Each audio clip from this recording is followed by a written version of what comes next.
YTN 라디오 이재현의 뉴스 정면 승부 3부 시작합니다. 금요일 3부, 4부 이 시간에는 여론 동향으로 정치권 움직임 살펴보는 순서죠. 이번 주 승부로 함께 하겠습니다.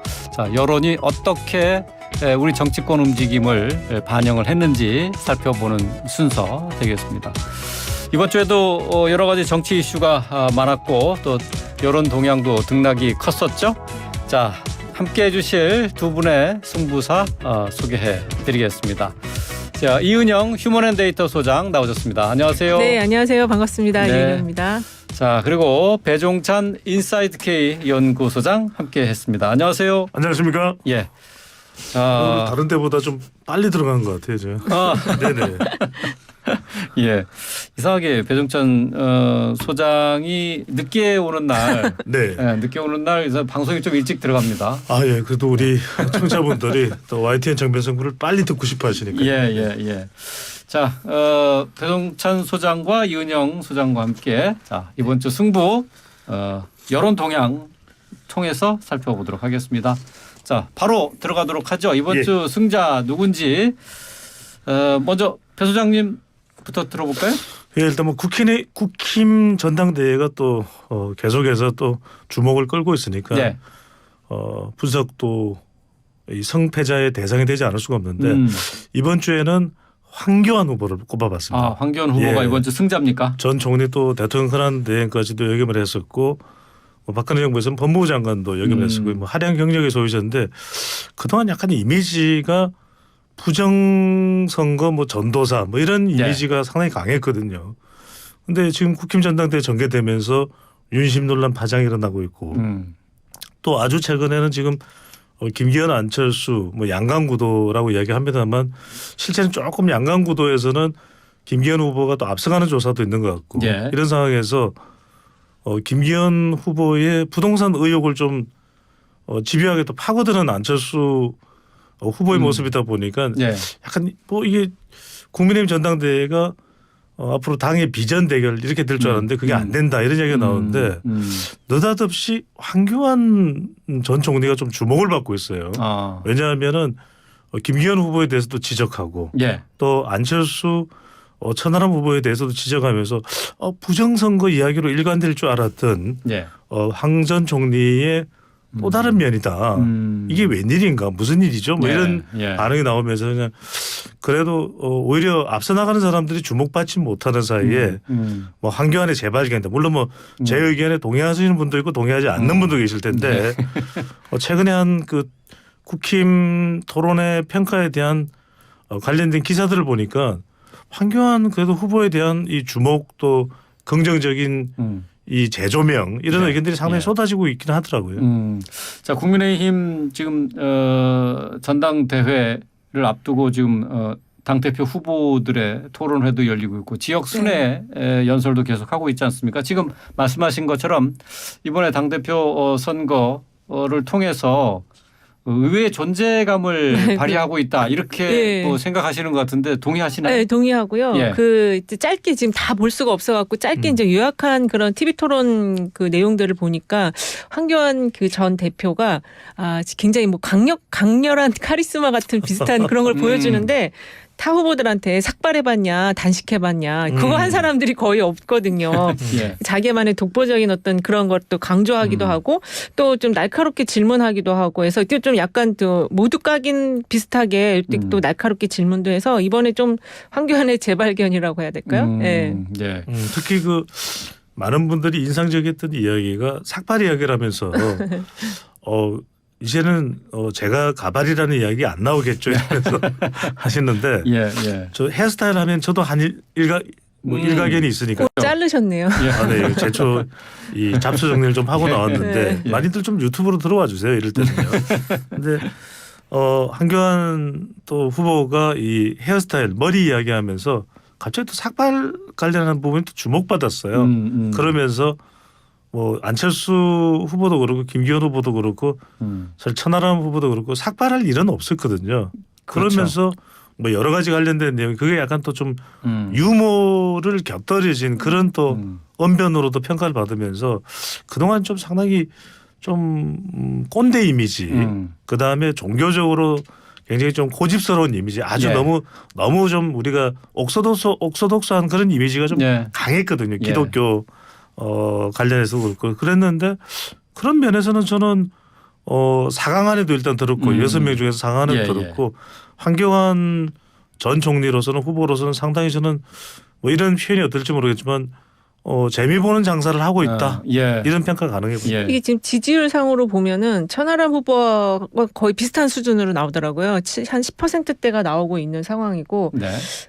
일단은 또 이 안철수 후보가 좀 질문을 잘 못하는 그런 부분을 또 황교안 전 대표 후보가 이제 김기현 후보에게 질문을 하는데 울산 KTX 역세권과 예. 관련한 이제 시세 부동산 차익, 투기 문제. 예. 시세 차익 문제를 사실은 황교안 후보가 먼저 제기를 하면서 이게 더 존재감을 좀 이번에 부각을 시켰거든요.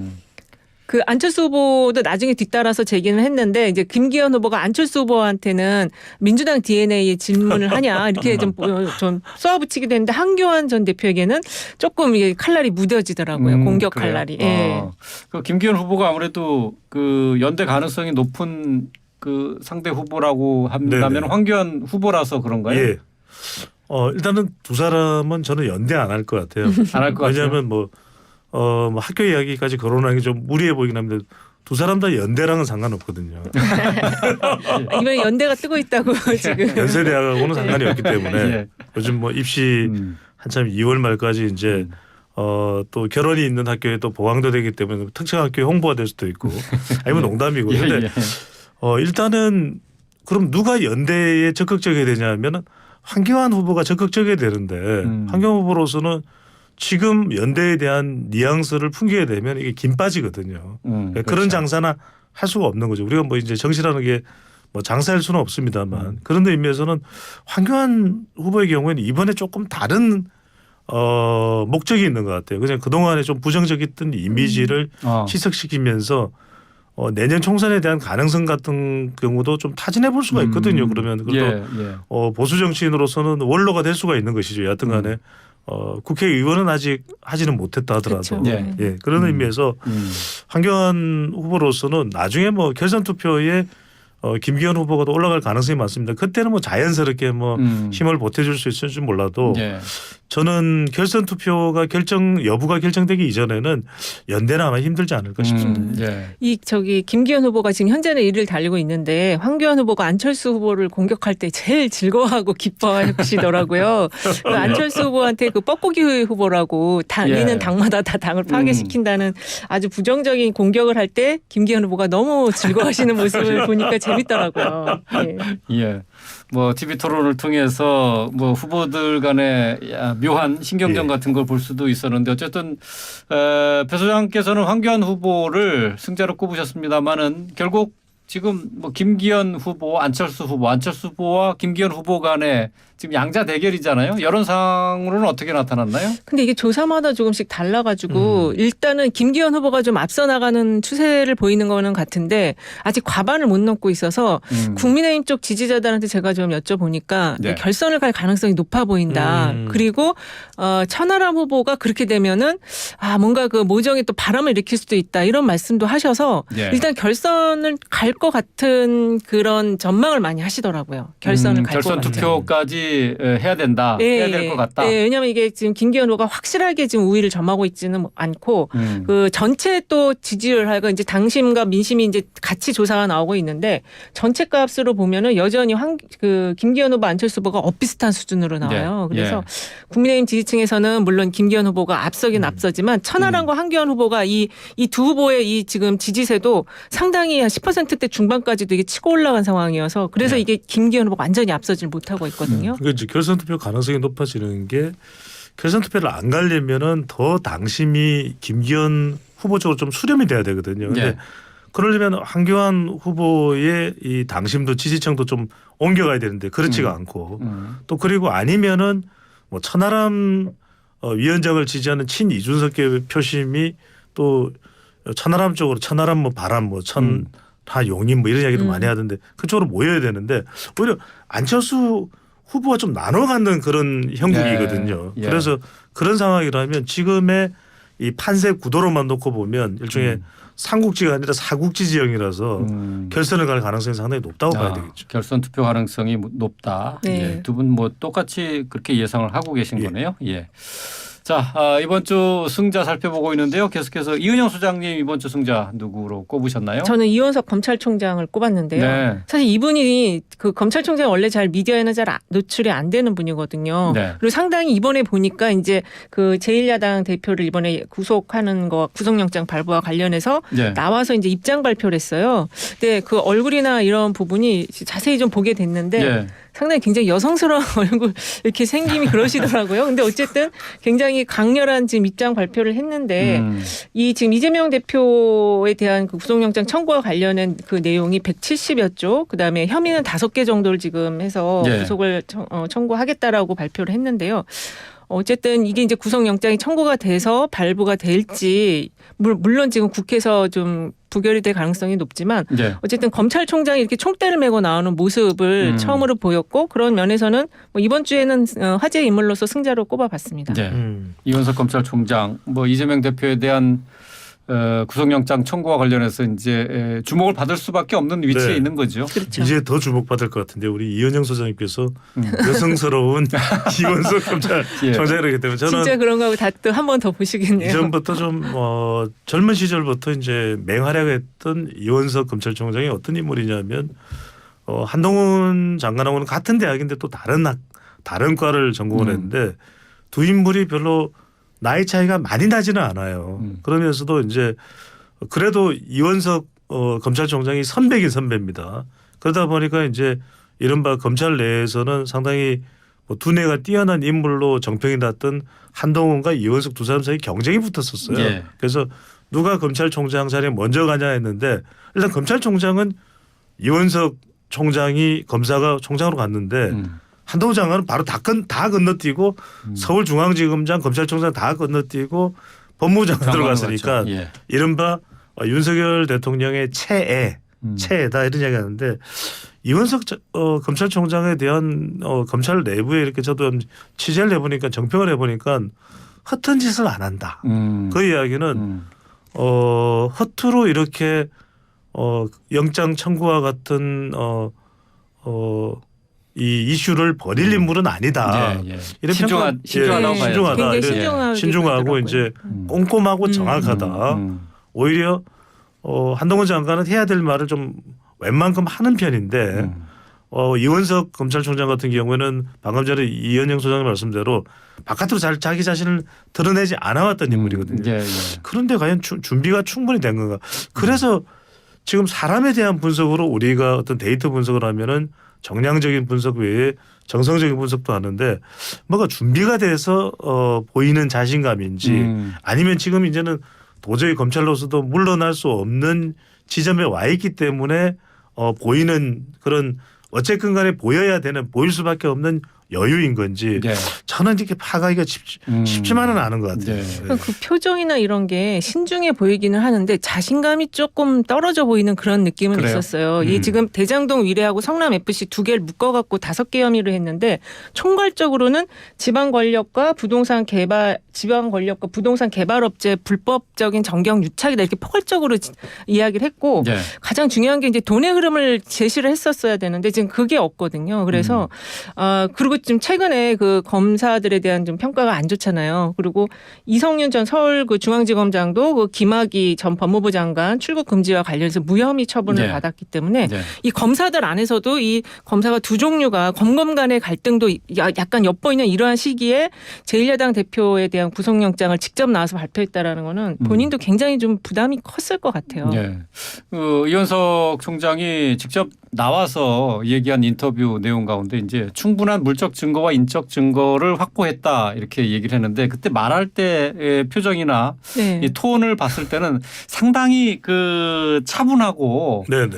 그 뭔가 그 부드럽게 얘기를 하는데 이게 오히려 더 신뢰감을 주지 않나 하는 생각도 좀 드는데요. 뭐 근데 약간 자신이 저는 자신 없어 보이는 거로 표정이었어요. 근데 이제 받아들이셨군요. 이거는 어쨌거나 간에 구속 영장 청구서에 들어가 있는 내용들은 법적인 이 용어들로 이제 법적 내용으로 이제 구성이 돼 있는데 정확하게는 이제 3가지 정도의 이 혐의로 지금 구속영장이 청구된 것입니다. 그러니까 대장동과 그다음에 위례지구 네. 또 위례지구와 관련된 이제 정보와 관련된 부분. 그다음에 마지막으로 이제 성남 FC에 대한 이 제3자 뇌물과 관련된 이 부분이기 때문에 실제로 이제 여기서 물적 증거가 있다 그러면은 대장동의 경우에는 김만배 경우에도 끝까지 이제 입을 열지 않고 있는 그런 형태인데 지금 방금 전에 우리 이재훈 앵커의 이야기를 빌자면 그 근거라는 건 대체적으로 성남 FC와 관련이 돼 있을 거예요. 그래서 이제 그 부분이 얼마만큼 왜 그러냐면 그거는 이익의 대가와 관련된 기업들의 문건이 있거든요. 그 문건과 관련된 것이 얼마나 법적으로 재판부가 영장실질심사를 할 때 근거로 채택이 되느냐 비중 있게 반영이 되느냐 이 부분이 핵심이라고 봐야 되겠죠.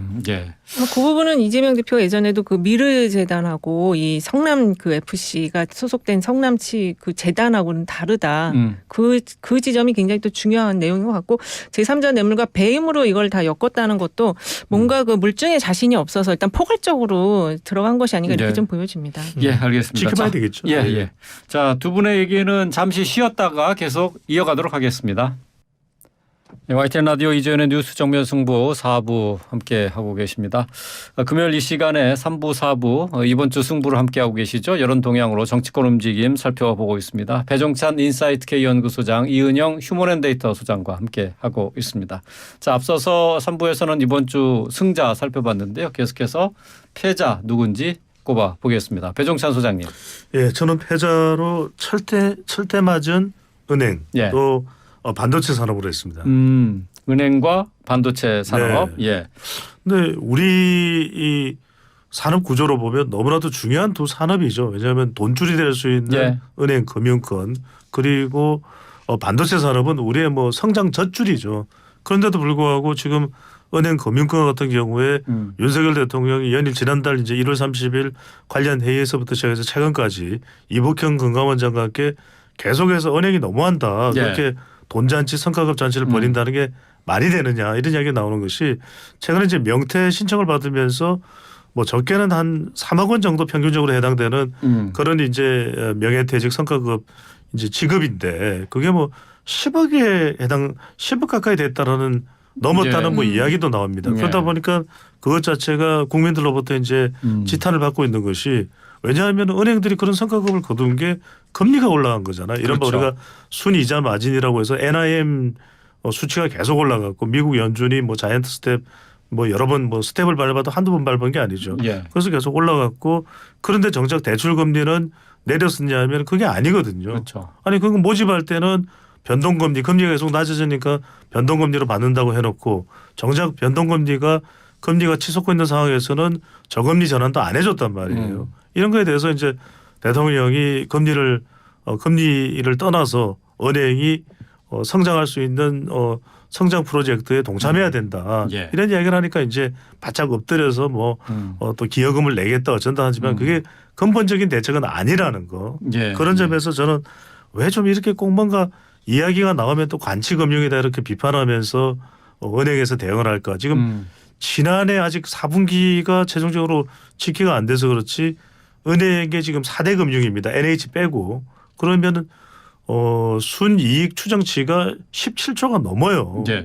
지금 우리 어디 자영업이나 개인이 그 정도 비율상으로 따져볼 때 뭐 개인이 그런 2년 전 3년 전 대비해서 지금 수익이 올라간 사람이 누가 있습니까? 자기 빼고 다른 사람 월급은 다 올라가고 자식들 성적은 내려가고 이런 상황에서 좀 금리 자체를 전환하는 특단의 대책까지 강구가 되어야 되지 않을까 싶습니다. 뭐 경제 상황이 어렵다는 거 다들 알고 있습니다만은 이런 불황 속에서도 유일하게 쉽게 장사하고 있는 게 은행업이다. 라고 이제 지목이 되다 보니까 이제 발등에 불이 떨어졌어요. 근데 사실 이게 규제 산업이다 보니까 은행 같은 경우는 얼마든지 이 그 예대 마진이나 이런 것을 통해서 수익을 올릴 수 있는 구조이다 보니까 이걸 근본적으로 어떻게 규제를 할 것인가 이 부분은 연구가 좀 돼야 될 것 같아요. 그런 것 같습니다. 특히 이제 1월 달이 뭐 화이트 칼라들은 뭐 상여금도 받고 배당도 받고 좀 기분 좋은 달이잖아요. 근데 금융권의 이 성과금 잔치가 너무 크다 보니까 다 좀 배도 아프기도 하고 그리고 물가가 지금 금리도 금리지만 물가가 지금 너무 올라가고 있어서 물가가 올라가면 금리를 또 올려야 될 수밖에 없는데 그렇게 되면 또 은행은 또 더 좋은 일이 일어나니까 그러니까요. 이게 지금 뭔가 기여금이나 뭔가 좀 그 부담금 같은 걸 만들어서 좀 국민에게도 이게 좀 나눠질 수 있는 그게 좀 필요한 것 같습니다. 네. 이거 말고도 이제 반도체 특별법 이것도 맞습니다. 지금 문제죠. 그러니까 이제 앞서 말씀드렸듯이 은행이 그런 상황이 되다 보니까 이 은행주 같은 경우에는 외국인 비율이 상당히 높습니다. 네. 지금 제가 알기로는 우리 금융지주를 제외하고는 나머지 세 곳의 금융지주는 외국인 비율이 60%가 넘을 거예요. 70%가 넘는 경우도 있고. 그러니까 주가도 빠지고 있거든요. 그러니까 이제 정부도 마냥 은행을 때릴 수만은 없습니다. 그런데 또 하나 문제가 뭐냐면 반도체입니다. 지금 미국이 IRA법 관련해서 지금 한 달 내에 이제 구체적으로 어떤 특혜가 규정될지 발표를 한다. 윤석열 대통령이 이제 4월 하순에 방문해서 관련된 논의를 하겠지만 그때는 조금 늦을 수도 있어요. 근데 문제는 뭐냐. 이 말씀을 드려야 될 것 같아요. 지금 국회에서 반도체 특별법이 통과돼야 되는데 지금도 이거 지금 국회에서 통과가 지금 안 되고 있는 상황이고 뭐 세액 공제하는 것이 뭐 관련된 기업이 삼성이고 SK 하이닉스고 그렇긴 합니다. 근데 그러면 우리 앞으로 성장 동력인 반도체에 대해서 앞으로 이게 이제 비메모리 쪽으로도 가야 되고 대만은 안 그래요. 대만은 TSMC에서 공장 세운다 그러면 국가 차원이나 대만 국민들 차원에서 전폭적인 지원을 합니다. 지금 제가 알기로는 평택 공장도 추가 확장하는 게 잠시 보류됐어요. 그 이유는 이제 뭐 관련 이 공사법 때문이 아니라 지금 반도체 수요가 급감을 했거든요. 그런데 원래는 올해 땅을 팠어야 되는 올해인가요? 작년인가요? 지금 SK 하이닉스 용인 공장은 땅도 못 팠어요. 각종 이 이권 투쟁으로 여념이 없는데 글쎄 이제 뭐 당사자들은 굉장히 또 복잡할 수 있습니다. 뭐 보상금도 받아야 되고 근데 좀 정부가 나서든지 뭔가 나서야 될 것 같아요. 나서서 우리가 이 반도체 관련된 부분은 자칫 잘못하면 시기와 투자를 놓쳐버리면 이건 되돌아오지가 않거든요. 일본이 한때 전 세계 1위 달리고 있었지만 1위 수준 정도로 달리고 있고 우리보다 앞섰었죠 확실하게. 그런데 우리한테 추월당하고 소니도 추월당하고 못 따라오잖아요. 그러니까 우리도 지금 TSMC를 비메모리 반도체를 따라잡겠다면 특단의 대책을 강구해야 됩니다. 이렇게 가서는 안 돼요. 그런데 지금 많이 나온 김에 저는 말씀드려야 될 게 지금 양양자 무소속 의원이 삼성전자 출신이거든요. 이른바 강주 여상을 나와서 일본어를 워낙 잘해서 반도체 관련된 기술들을 다 일본어로 이해하면서 중간에서 번역하면서 말 그대로 고졸 신화를 만들어낸 인물인데 뭐 정치적인 게 있겠죠. 더불어민주당은 서운한 게 있을 테고 또 국민의힘은 또 양양자 의원을 더불어민주당 출신인데 다 믿겠냐. 그래도 이건 그렇게 가서는 안 될 일인 것 같은데 지금 민영배 의원이 또 들어가고 저는 이게 반도체 산업을 이렇게 정치적으로 이 투입이 되거나 좀 반영이 되거나 할 일은 아닌 걸로 보입니다. 어쨌든 뭐 경제적으로 다 어렵다라는 말이 나오고 있는데도 불구하고 은행 산업은 여전히 호황을 누리고 있고 또 성과금이나 퇴직금 잔치 때문에 국민들로부터 따가운 시선을 받고 있습니다. 이제 이런 상황 경제적으로 대체적으로 어려운 상황인데 윤석열 대통령의 국정 지지율을 보니까 소폭 상승한 것으로 나타나는데 이걸 한번 좀 살펴볼까요? 네, 이게 오늘 갤럽이 오늘 발표한 자료인데요. 14일에서 16일 1000명 대상으로 조사했는데 자체 조사입니다. 자세한 내용은 중앙선관위 여론조사 심의위원회 홈페이지 보시면 되는데요. 지난 조사 대비 2%포인트 상승해서 35%고 부정평가는 58%가 됐습니다. 그 긍정 이유로 외교 부분을 가장 많이 꼽았고요. 외교가 9% 나오고 뭐 공정 정의 원칙 7% 노조 등 뭐 이런 것들이 나왔는데 부정평가는 경제 민생 물가 이게 19%나 나왔어요. 그리고 독단적이다 8% 이렇게 나와서 긍정평가 이유는 외교는 아직 좀 최근에 외교 관련한 이슈가 없었는데 외교를 꼽은 거는 그냥 과거의 어떤 평가로 외교를 그냥 일단 꼽는다. 그럼 이거는 뚜렷하게 지금 머리에 남는 건 없다. 이렇게 볼 수 있지만 어쨌든 지금 뭐 2%포인트 상승한 30대 중반 있지만 근데 이게 지금 임기 초기 때문에 지금 사실 이게 뭐 외교라는 부분보다는 여당 전대 컨벤션 효과가 대통령 지지에 조금 반영된 것이 아닌가 이렇게 볼 수 있습니다. 뭐 국민의힘 전당대회 효과로 같이 얘기를 해도 될까요? 정당 지지율도 국민의힘이 좀 올랐나요? 어떻습니까? 지금 최근에 좀 오른 거 정당 지지율 국민의힘이 지난 조사 비슷해요. 37%인데 민주당은 30%고요.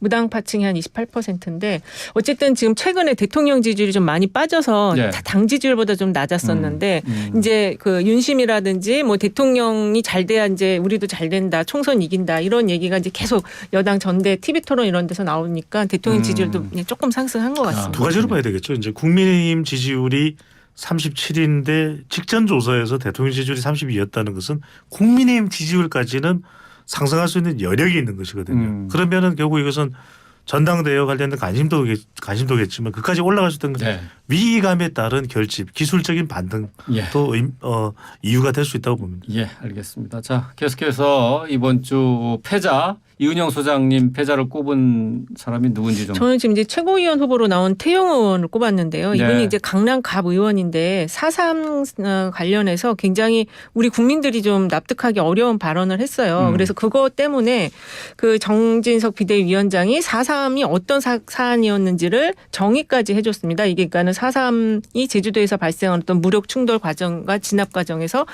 지역민, 주민들이 희생된 사건이다. 이렇게 얘기했는데도 불구하고 이거를 받아들이지 않고 자기가 북한에 있을 때는 김일성 지시에 의해서 이게 일어난 사건이다. 이렇게 계속 얘기를 해서 이게 좀 너무 이해가 안 되는 부분이에요. 대한민국 정치인으로서 이런 발언을 계속 주장하는 게. 그래서 뭐 이제 앞으로 우리가 다양한 사람들이 국회의원이 되겠지만 우리나라 역사를 먼저 국회의원이라도 좀 정확하게 배우고 국회의원의 발언을 좀 해야 되겠다. 지금 이 4.3 왜곡 방지법까지 지금 내야 된다. 이런 얘기까지 나오고 있어요. 이걸 우리가 이제 이 전당대회도 일종의 이제 선거기 때문에 선거에서 전략에서 저는 패착이다. 태영호 후보자의 경우에는 왜냐하면은 결국 이런 논란이 불거졌을 때 오히려 비호감 이미지만 오히려 부각되는 것이거든요. 그러니까 태영호라고 했을 때 우리가 연결시킬 수 있는 상기 이미지는 북한 출신이다. 그다음에 외교관으로서의 전문성을 가지고 있다. 그렇다면 북한 이슈를 가지고 본인의 이미지를 환기시키고 부각시키는 게 훨씬 고급 전략이죠. 그러면 적어도 우리가 보수 정당이기 때문에 태영호 같은 사람 한 사람이 최고위원으로 있는 것도 북한에 대한 메시지로 필요하겠네. 이럴 때 자기에 대한 고정표와 또 전문성이 확보되는데 그런 점에서 오히려 이 국내에 있었던 그 논란을 이념 전쟁화 시켰다는 것은 패착이라고 봐야 되겠죠. 뭐 국민의힘 최고위원 후보로 나섰죠. 태영호 의원 제주 4.3 발언으로 지금 뭐 전략적인 승부수를 띄웠는지 모르겠습니다.만 어쨌든 도움이 되지는 않았습니다. 그렇죠. 역효과를 얻었다고 봐야 되겠죠. 감수광이 아니라 안 감수광이. 자, 계속해서 이번 주 여론의 흐름을 결정할 승부처 살펴보도록 하겠습니다. 배종찬 소장님. 전 짧게 말씀드리겠다면 이재명 대표의 구속영장은 이미 많이 보도가 됐으니까 결국 지금 예상 컨텐츠는 26일, 27일 정도 예상되거나 27일, 28일 정도로 예상되고 있는 것 같은데 바로 이재명 대표의 체포 동의안입니다. 지금 더불어민주당 내부 그리고 지지층도 상당히 발끈하고 격앙되어 있는 그런 상황인데 저는 한 가지만 좀 짚고 넘어가고 싶습니다. 이제 체포 동의안과 관련돼서는 부결 가능성 뭐 많이 이야기되고 있는데 저는 결국 이 체포 동의안에 대해서는 좀 그것이 이제 남겨놓을 여론이 중요할 것 같아요. 우리가 슬램덩크를 보더라도 항상 그 슬램덩크에 나오는 명언 명진리가 공을 바스켓 위에 두고 온다거든요. 근데 어떤 여론이라는 것은 좋은 잔상은 길게 남기되 나쁜 잔상은 끊어라 이런 이야기를 하게 되는데 지난 6일 7일 SBS가 넥스트 리서치에 의뢰를 해서 실시했던 조사고요. 이 조사는 중앙선거론조사 심의위원회 홈페이지에서 확인 가능한데 이 이재명 대표의 체포 동의안이 국회에 제출됐을 때 국회가 어떻게 하는지 좋을지 물어봤는데 55.9% 약 56%가 체포 동의안 추진해야 된다, 통과시켜야 된다는 의견으로 나왔는데 뭐 그런 이제 중도층의 여론이 있을 수 있습니다. 그런데 제가 주목한 거는 그게 아니라 호남 여론입니다. 광주 전라에서 이 체포 동의안이 통과된다가 약 한 43%, 반대가 45%, 별 차이가 없어요. 그래요. 예. 그래서 이제 이건 우리 이현영 소장님 좀 전문 영역이기도 하시기 때문에 광주 호남 민심에 대해서는 그래서 저도 그래도 민주당의 아성인데 지금 더불어민주당의 대표가 이재명 대표인데 대표의 위기 국면에 호남은 찬반이 팽팽해요. 어떻게 해석을 해야 될지.